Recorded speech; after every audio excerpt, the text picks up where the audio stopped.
Welcome, everyone. My name is Christine McClellan. I am the Education Manager for the Abrams Engel Institute for the Visual Arts, which is the art museum located on the campus of the University of Alabama at Birmingham. So if this is your first time joining us and you are new to hearing about what AEIVA is, which is how we pronounce our acronym, we are an art museum that presents 10 exhibitions a year highlighting a mix of regionally, nationally, and internationally acclaimed artists focused almost exclusively on contemporary art. We serve a diverse audience of university faculty, staff, and students, but also artists, museum patrons, and donors. We help represent the visual arts at UAB to local and regional institutions, but also the national and international art community, while simultaneously striving to keep our exhibitions directly relevant and engaging to our surrounding Birmingham communities. Since opening in 2014, AEIVA has been featured in publications such as the New York Times, the Huffington Post, The Nation, Raw Vision Magazine, PBS Canvas, and we are very proud that our exhibitions and related educational programming are free and open to the public. So before we begin tonight's event, I want to go over a few quick notes. Earlier when you were coming in, we had a slideshow going, and AEIVA is part of this grander visual and performing arts department here at UAB. So we have a lot of upcoming events, not just here at AEIVA, but I do want to draw your attention to, we do have one more coloring night for the semester featuring Melissa Yes, who happens to be on here. So we will come back on May 6th for that one. And then over at the Alice Stevens Center, please be sure to check out their website for several upcoming live stream performances, as well as the Institute for Arts and Medicine have a series of mental health Mondays, not performances, but conversations to join. And then Art Play, one of our partners, our education partner, continues its popular online Lunch and Learn series on Wednesday of this coming week, which is April 7th. Featuring a free virtual yoga session.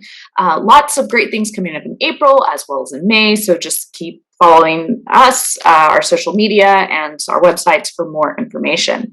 Now, for tonight's event, please note that discriminatory or hate language of any kind will not be tolerated. The session is being recorded, but know the recordings are largely the screen shares. So we want to encourage you, if you feel comfortable, to turn on your screens. This is a night to decompress, create art, and learn about some incredible artists.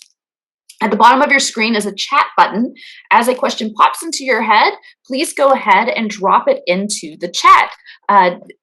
Rachel Arnson, who's going to wave her hands there, thanks Rachel, will be asking those questions for you. Now, if you have been on a coloring night before, this is going to be a little bit different. So tonight we are featuring 5 artists instead of just 1. So we are going to, in order to make sure that we get to hear from all 5 of them, we're going to kind of do a rapid fire think through them, and then we will turn it over to a Q&A at the end. So very important, if you do have a question that comes up while we're in the first part where each artist and I are talking, just go ahead and drop it into the chat. Rachel will keep track of it and then ask the questions for you guys during the Q&A session. Okay, so tonight's featured artist.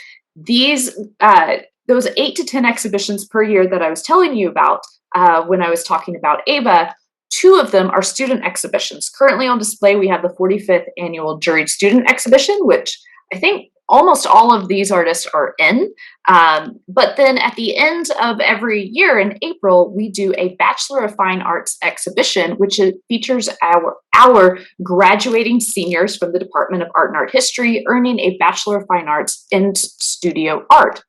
I wanted to give a little description about the BFA program if you are unfamiliar with it. So as it states on the department's website, the BFA is a degree in which students can get an intensive exploration across a breadth of media and within a depth of discipline that allows the undergrad student to prepare to be an artist or designer begin a career in the arts, or to continue their studies in graduate school. Students gain skills and competencies, including team-based learning, technology, communication, aesthetic judgment, interdisciplinary and innovative approaches, critical analysis, and professional development throughout their program of study. The end of the program culminates in the BFA exhibition that coincides with the spring graduation. This year's BFA exhibition will open on April 19th and run through May 1st here at AEIVA. So tonight we get a sneak peek of this as we get to talk to each of the graduating seniors. We'll start with Elena Mangrobang, followed by Caroline Myers, Rosalia Reyes, Molly Sinclair, and then Cicely M. So before I start sharing the PowerPoint for that, I'm going to switch myself back to gallery view. If you guys want to turn on your cameras and show what you plan on working on tonight, if you are using one of the coloring sheets that we provided. I love this, that the artists all chose coloring sheets that were not their own. That's great. Fantastic. Okay. So we'll check back in at the end and see the progress that everyone did in there. Okay. So I am now going to share my screen, and Elena, we will get started with you. So welcome, Elena. Why don't you tell us a little bit, there we go. Why don't you tell us a little bit about yourself and how did you get into art? Well, I've been into storytelling specifically since I was a little kid, since I was mainly isolated away from everyone because I have a protective mom. I would usually try to make up for that loneliness by telling stories using my own like little figures that I had from like the store or something, and I would play with dolls, and it never really ended there. It started stemming into something that I wanted to create for my own, because in the end, dolls weren't enough to create the image that I wanted to make. So I began drawing when I was young, which is really funny because I primarily started drawing specifically out of competition with my brother. But in the end, it became a passion because I learned that I could turn storytelling into art, and I wanted to start telling my stories to other people in a way that was a bit different than traditional storytelling because I have like a scatterbrained mind. I wanted to tell it in a way where people could begin telling their own stories from what I've created without closing in barriers for them. Like, there is no true canon with my stories, so I wanted to do something where people can sort of, I guess, have a starting point, kind of like D&D, if anyone's heard of Dungeons and Dragons, I'm sure you have, and help foster the imagination in other people, because it's something that helps get me through the day, and I'm hoping that I can open this pathway for other people to start exploring the realms of fantasy, to explore storytelling, come back to those passions of reading and imagining and things like that. So with storytelling, did you come into college knowing for sure I want to do art, or did you consider English or journalism? Did you come in with any idea, or was art your first choice? Oh, I knew I wanted to come into art. I actually started off in pre-nursing because of some other stuff, but eventually I knew I wanted to go into art. And because like people say, a picture paints 1,000 words. Why bother writing something out that my drawings can illustrate way better than I can ever write? Of course, my art includes supplementary writing to go with it pretty often, but it's the image that I want people to focus on. So what medium do you gravitate to the most, and then what is influencing your BFA work? So, because I wasn't I don't come from a wealthy household or a household with much money in general. So I started off with just paper and pencil. It's still what I use today. I mainly do paper and ink these days. Since coming into college and meeting Doug Bloss, like I've started going into, what is it called again? collage type material. And it's a really great and cheap and effective way to also create art, because you're taking things from your environment and things that might be considered trash and then turning it into something that can be considered of value. So yeah, my roots when it came to like what I was going to use to create my art was to do things that, well, to start with materials that anyone can use. So anyone can make this kind of stuff. And the what makes my art special comes from the subject matter and not the materials. And what were your other questions again? I'm sorry. So no, that's perfectly fine. So I feel you're going in that direction. What is influencing your BFA body of work? So for the crowd, because I'll ask this question of all the students. You make work throughout college, and then you get to really explore in depth what it is that you want to do for your BFA body of work. So can you tell us a little bit about it and what influences it? Okay, so, well, of course, my BFA has to do with fantasy. I'm doing a Dungeons and Dragons inspired BFA show. It'll be exhibited in a manner that makes it look like it's from a historical museum, like something that's been excavated.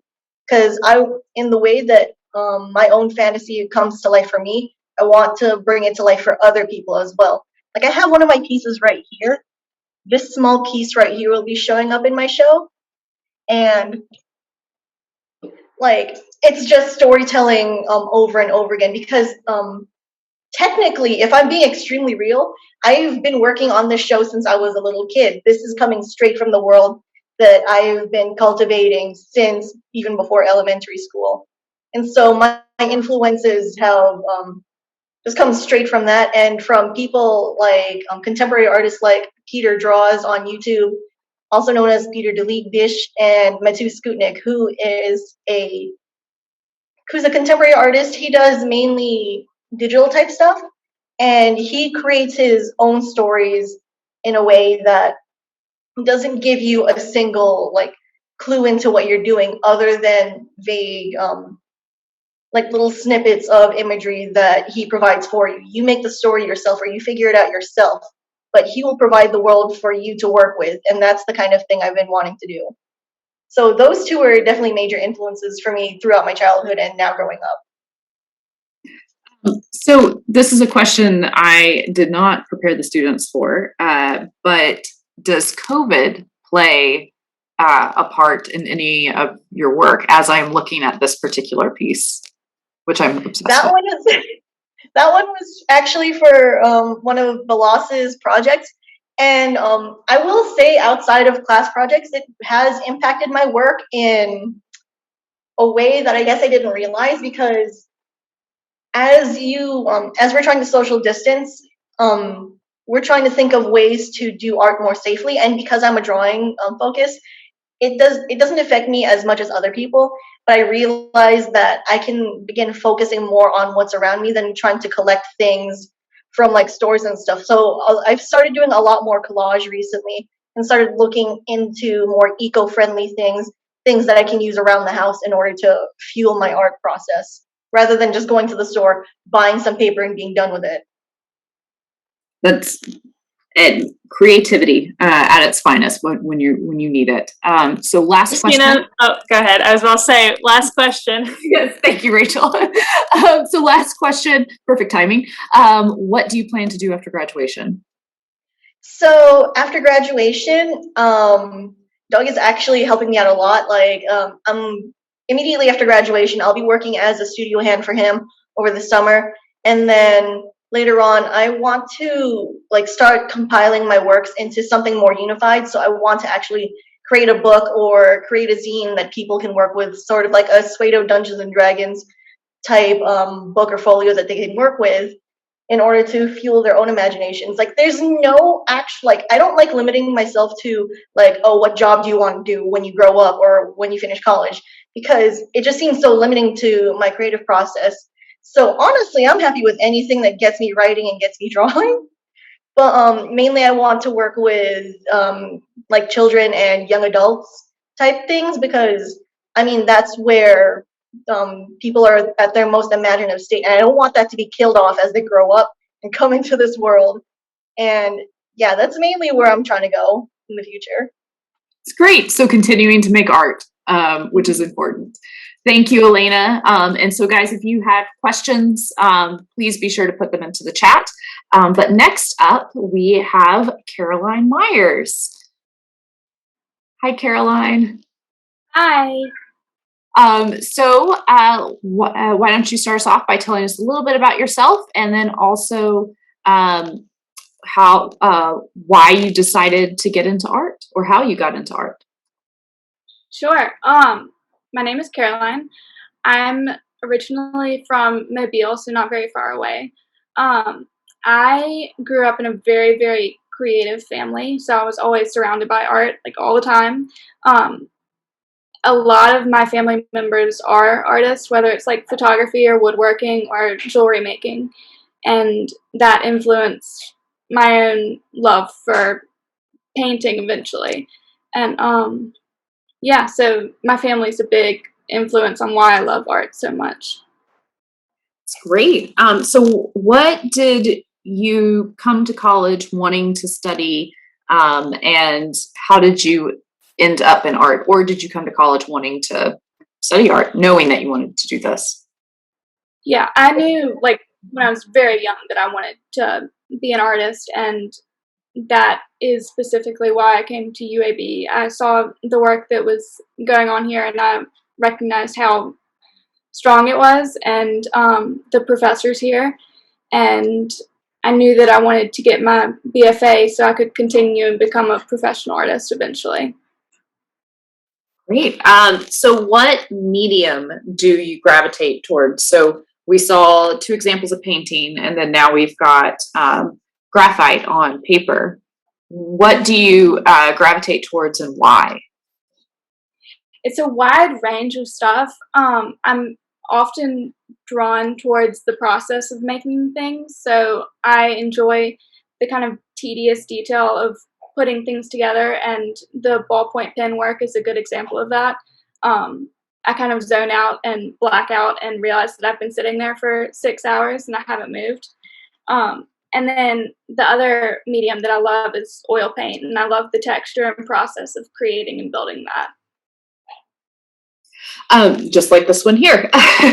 So for your BFA work, do you have a piece that you really like, or that you have a story that you can share? And then also, what influences your BFA body of work? My BFA body of work is inspired by the idea of disrupted realism, which is kind of like a technique that is a different take on the traditional style of realistic painting. So whether it's like obliteration of the image, or texture, or added elements. So that's one element of the work that I'm doing. And the other is my reality as a hard of hearing person.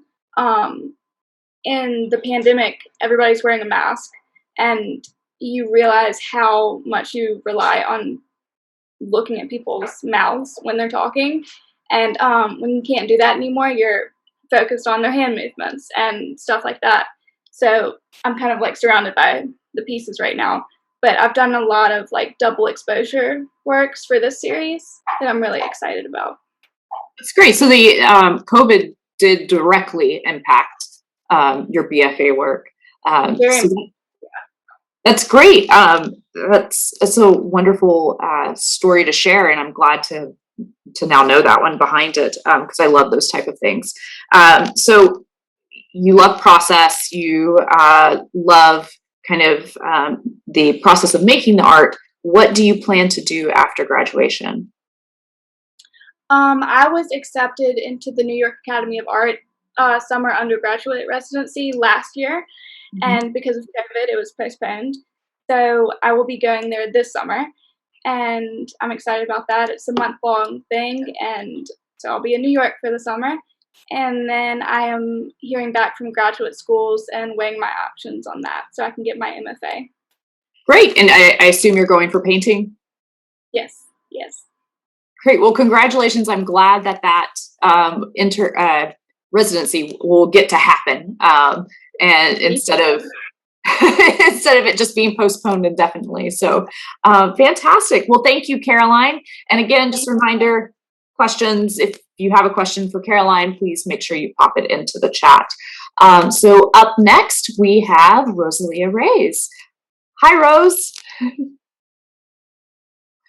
Oh, you're still muted. There we go. Sorry.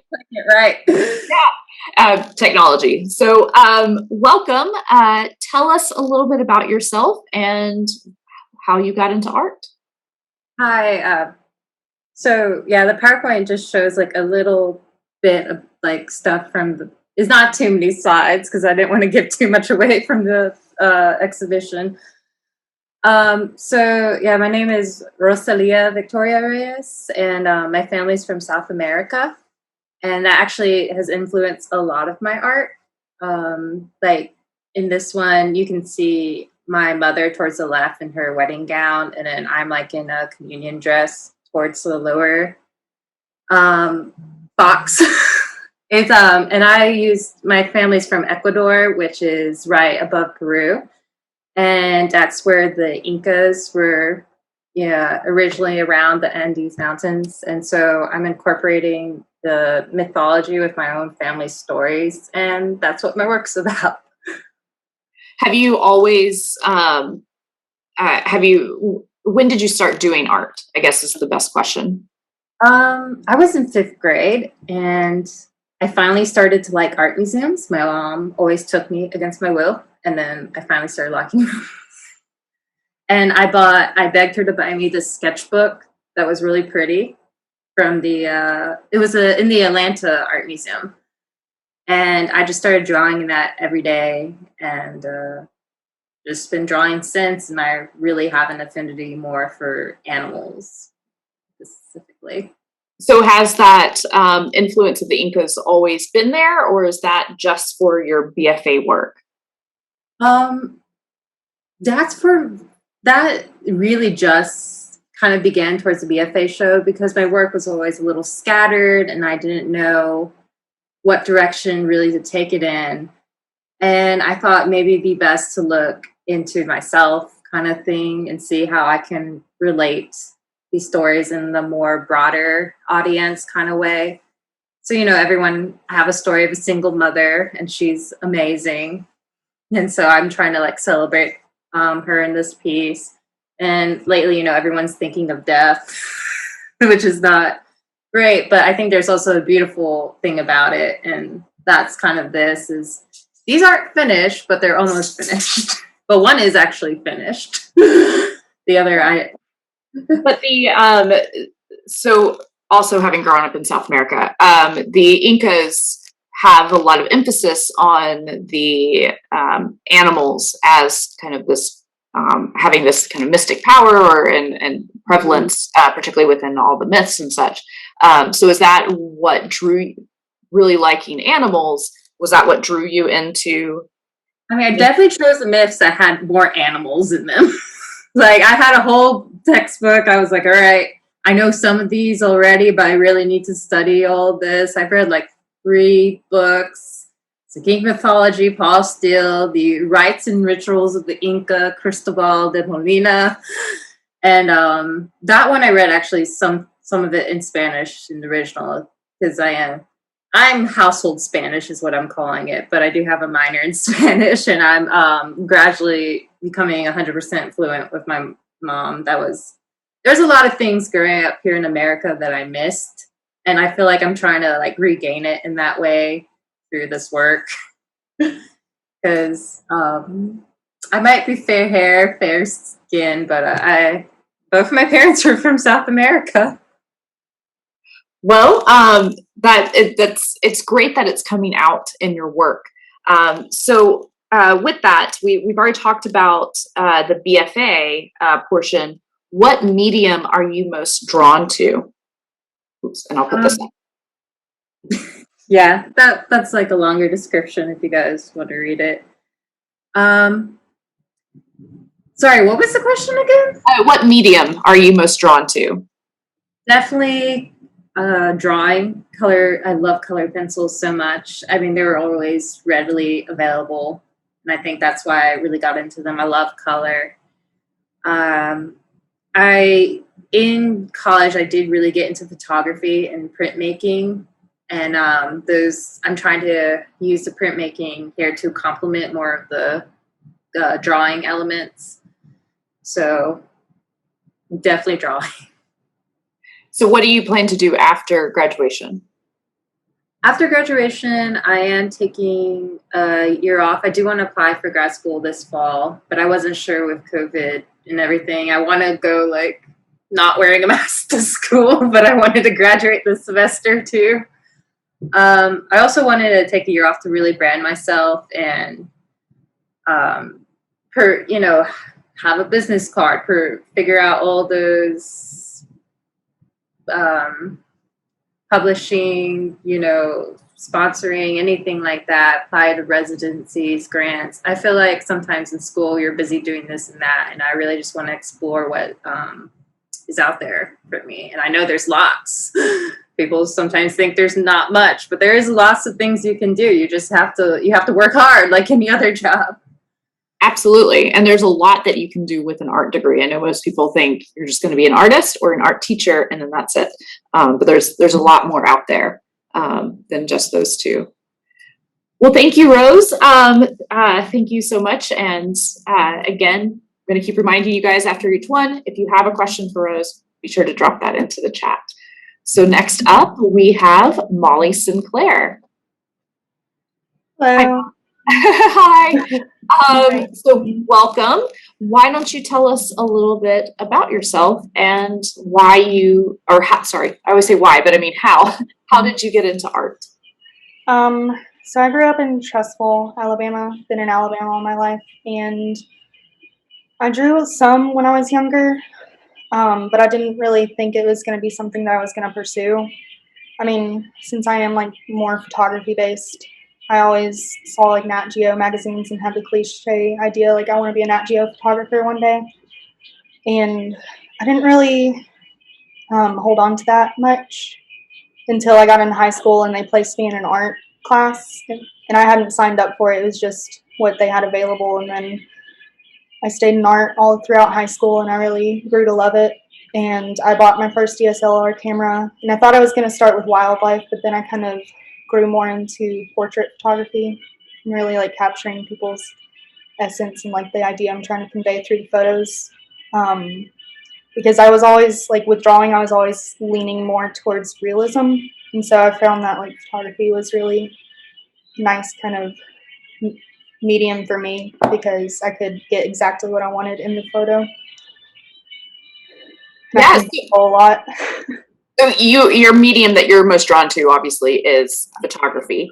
But can you talk a little bit about being a photography concentration in college? Because some people think, oh, I can just take a couple of photography classes and that's it, but that's not actually the only things you have to take. Do you remember? And if you remember, you can always ask this question to Melissa. Yes, at the end of everything. But do you remember which classes you kind of had to take before you could get into your photography classes? Yeah. So I actually started at Montevallo. I did my first year there, and you had to do like all of the fundamental art classes. So there was 2D design, drawing, and drawing 2. And then I went to, I took a semester off because I was like overwhelmed. I wasn't ready for college. I should have waited.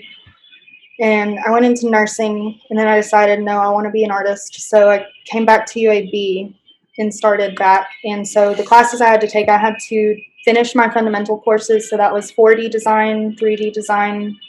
And then after I took those like basic courses, I could then go into the 200 level introductory photography course. And because photography was what I wanted to do, I had like done a bunch of research prior to taking that class.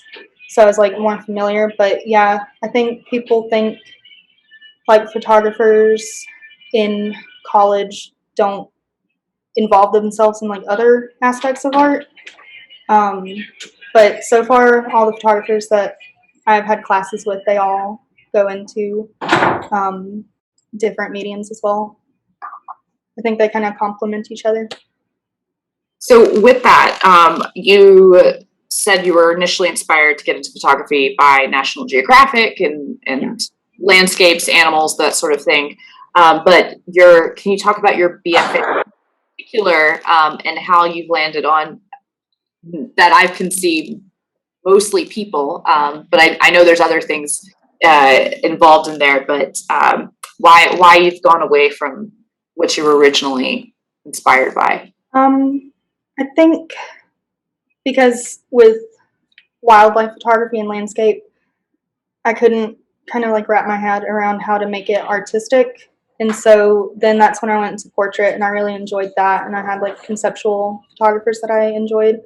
And then for my BFA show, I don't think I have any of them on here, but I think one of the slides kind of correlates with the idea. So my, I think it's the next one.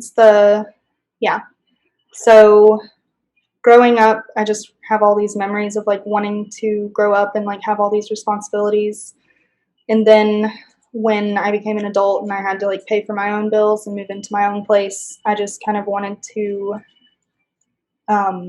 go back to being a kid, which is something I never thought I would think of when I was an adult, because when I was young, I always wanted to be a grown up. And especially with the pandemic, it really kind of hit me hard. Like I wanted to go back and just let go and have fun, because I lost the job that I had along with like a bunch of other people.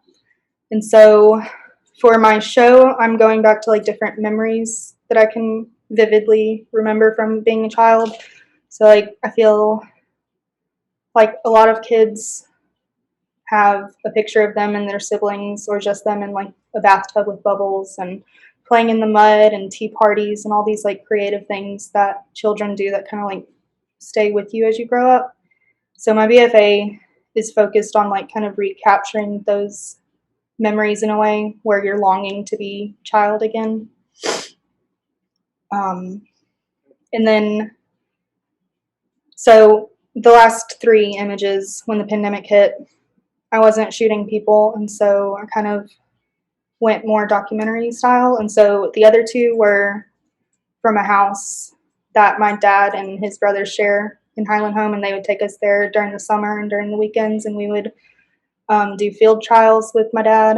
And so I went back there and I kind of caught the biggest memories that I remember from there. Like that living room hasn't changed at all since it's been there. And then the shot through the doorway, that was like, we stayed in that room. So every morning when I woke up, that's the first thing I would see out of the bed. And then the next slide. So then this is when we were in quarantine, stuck at home. It's kind of like capturing like the things that made it homey, and I was trying to make it more comfortable. I feel like a lot of people kind of did that during the pandemic. And so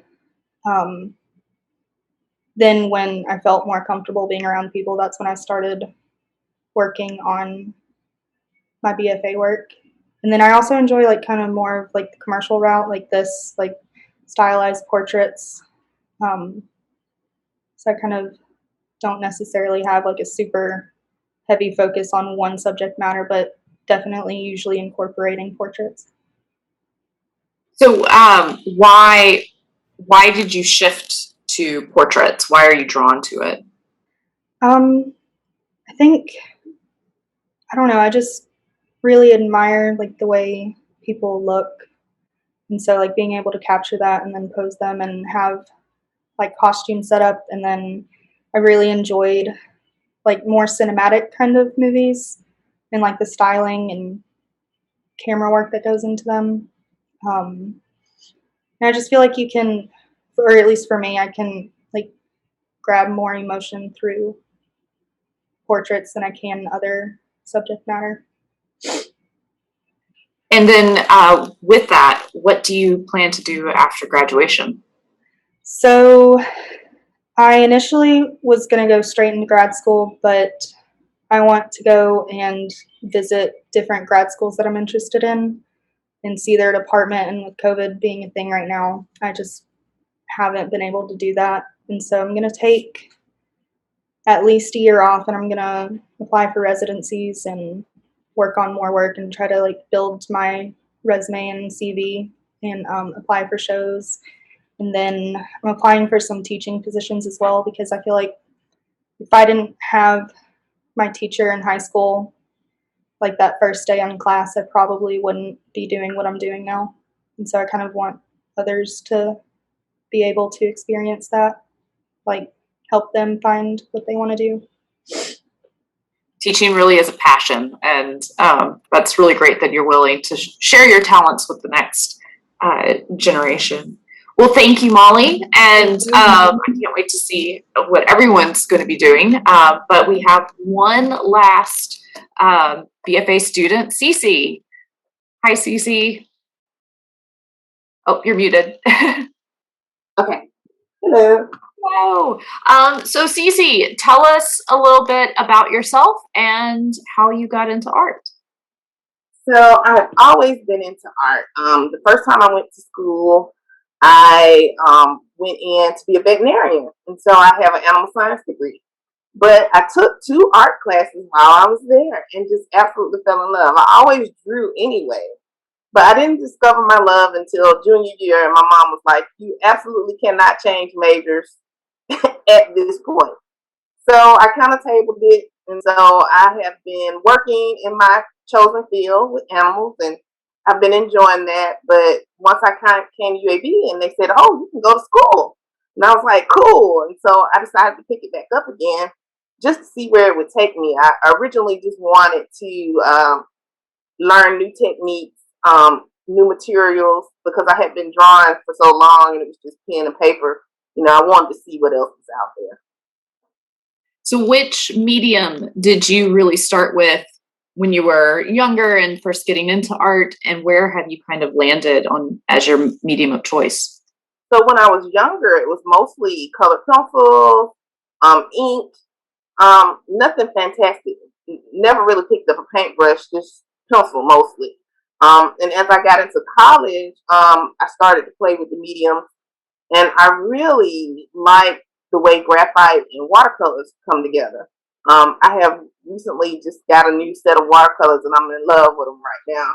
And so I've actually done a full color piece for my BFA, which is kind of rare for me. Normally, all my stuff is either black and white, maybe one color, because I was so used to doing graphite. So now I've kind of branched out and started doing some different colors. So you and I were in Doug Bloss's bookmaking illustration class, so I've gotten to see some of your work and recognized it because there's a lot of students in the program. So I try to put all of your art to your names and everything, but I was really able to hone in on yours because I knew you for a while. You have birds as a theme that I can tell that kind of stretches through your art. Why? Why are you specifically drawn to birds? So birds to me represent dangerous beauty. And so I always felt like birds are so wonderful, but they are so dangerous. Like they kill for a living, they take care of themselves, but yet their plumage is so beautiful, and just to behold them in flight is just amazing to me that, they have this ability to fly, and some like owls are silent and you can't hear them. It's just amazing. And their eyes and all the different aspects of them come together just really kind of give me this joy of being alive, that something so beautiful could be in existence. And so birds have always just been something I like to draw, and I feel like they can convey so many emotions as far as like, anger, sadness, and then they have so many meanings in different cultures that I just felt drawn to them. Do you have a bird? No, I do not. The thing about that, since I am an animal science major, I kind of know a lot about them. They live a long time. I don't think I can dedicate that many years, and then there's nobody in my family that likes animals like I do, except for my aunt, but she doesn't like birds. So I couldn't foresee getting a parrot or something like that and then trying to foster it off on somebody when I died because the bird outlived me. So, I didn't feel like I needed to own one. I kind of like to see them in the wild and them being free before I would actually own. But I have lots of cats. But yeah, birds are definitely a commitment. 60 or 70 years for it.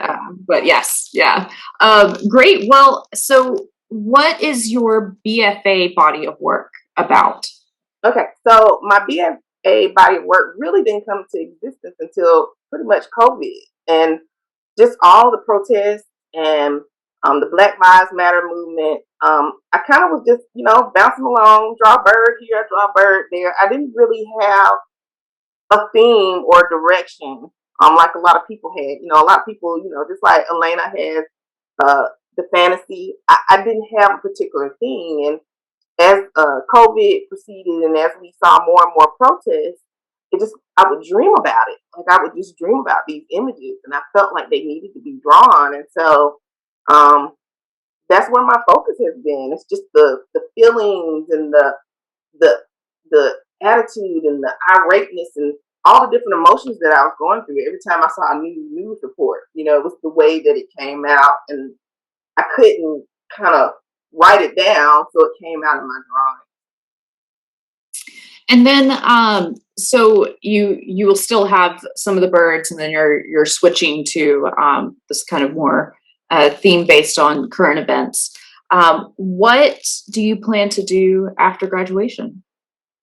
So I have applied to several grad schools, and I am perusing my offers as we speak. And I plan on going to grad school and doing more of this work. I really want to explore more natural things as well, like the birds. Like there's still that incorporated into my artwork, and so it's gonna work hand in hand, I feel like. But I'm also wanting to maybe look into printmaking, and since one of my pieces for the BFA will be a installation, it'll probably be more of that as well.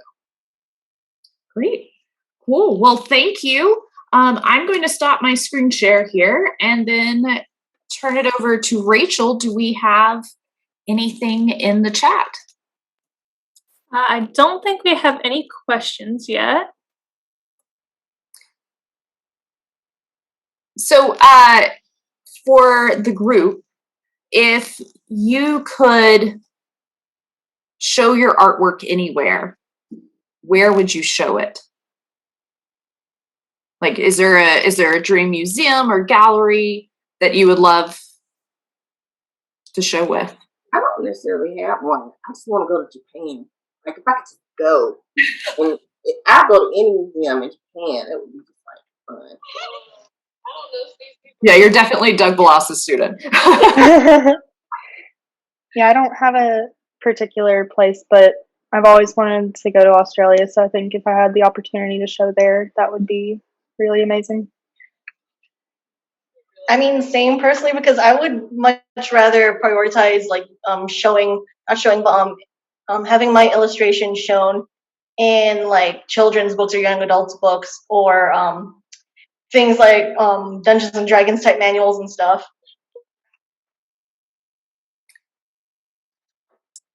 I really do want to go to Japan too. That's like my other cultural obsession. It's just Japanese history and culture. I do also want to go.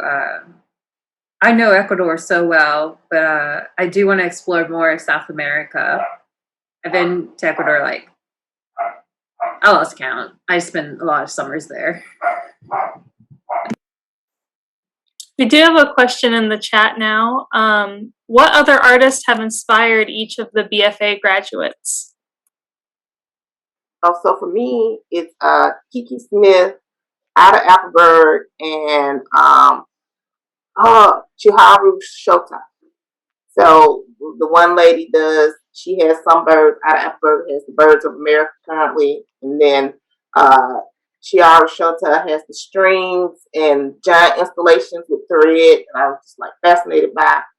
And Kiki Smith, she just has a bunch of stuff I like. She has all kind of, because she works in almost all the mediums, so she was just very intriguing to me, and that showed me that I could do more than just draw. I could do other things, and it should still be accepted.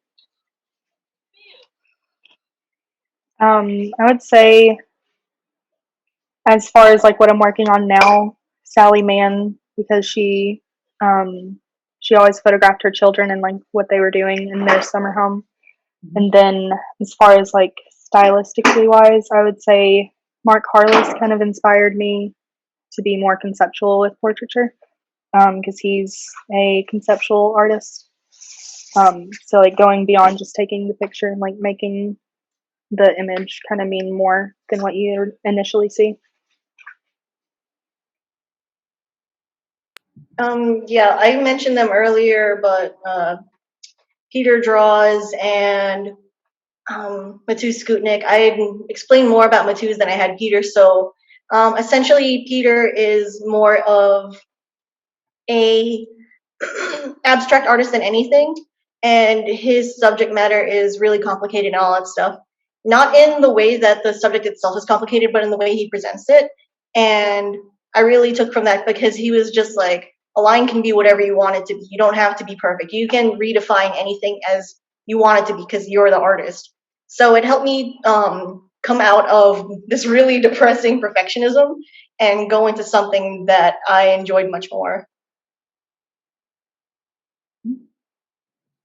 I would have to say there's a artist in Cuenca, Ecuador. His name's Eduardo Vega. He does these beautiful ceramics of animals and kind of also inspired by textiles in the region. Then I actually really love local artist Chiharu Roach and how she incorporates the hair into the animals. And, you know, I kind of thought that I loved the whimsical fluidity of it. And I think that definitely inspired some of like the lion work I have done in like the bears and things like that. Yeah, that too. I forgot she was an alumni here. I was waiting for Melissa to say that. I adore her. She's so sweet. Whenever I see her at a booth or something, I'm like, oh hi, do you remember me? She usually does. She's got a great memory. I would say that I'm inspired by my dad's actually the one who asked that question. So hi, Dad and Mom. But I'm inspired by Alyssa Monks, Jenny Saville, Andrew Salgado. There are so many people that I follow on social media and stuff that I just follow their work and I adore their work. So great. Yeah, having artists that influence you, it's always kind of, you think about specific artworks that might influence you, but having particular artists, and particularly having ones that are more recent and still active is always great. And then, Rachel, is there another one in the chat? I don't think it's a serious question.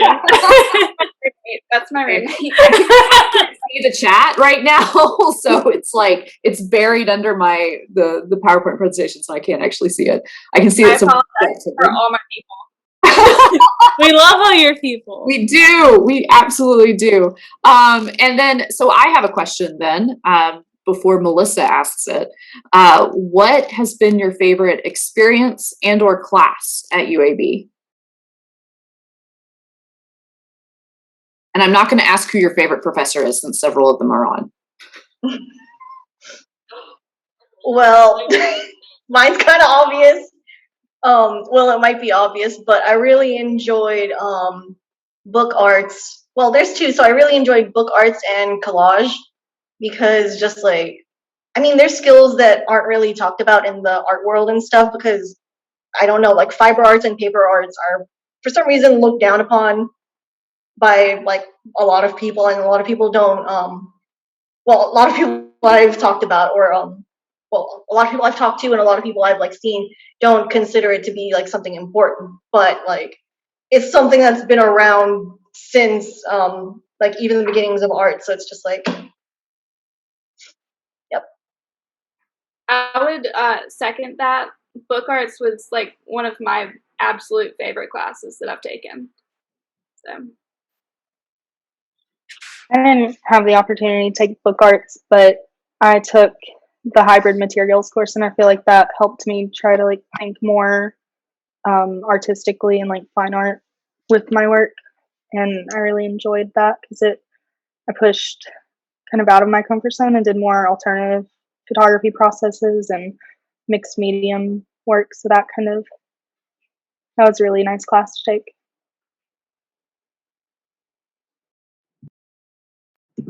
I'm going to say too, I actually really enjoyed book arts as well.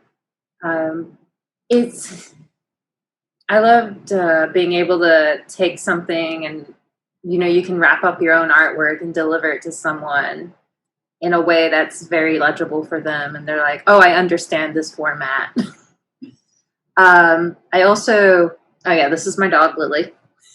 She's very spoiled. I also really enjoyed printmaking, even though it's a hate-love relationship for sure. You're not a true printmaker until you cried at some point. It's a hard medium, but I think it's really challenged me. And, sometimes I do think we need to challenge ourselves in order to improve. And I look at art in different ways because there's so many ways you can do something in printmaking. And it complements book arts, actually. So, yeah. Okay, so I'm the only one wasn't happy with book art. Me and the ruler do not get along. Like, my book was all kind of janky and everything. I enjoyed sewing it together. I enjoyed coloring the paper. But yeah, not my favorite class. My favorite class was the Bloom Studio classes because we got to have people come from outside to see our artwork. Like, we did the birds, and it's always based on something nature. Like, I just love the Bloom Studio. It was like my favorite one to deal with the nature, and we get different topics and you learn something at the same time. And so that was really my favorite class. But yeah, the book arts was vibe. Yeah, I know Melissa's probably going to drop something into the chat or chime in, but I also loved book arts, obviously. It sits next to my desk. All my notebooks I now make. But the Bloom Studio, if anyone's unfamiliar, is kind of like well, actually, Melissa, do you want to, you'll have a better ready-made explanation than I do.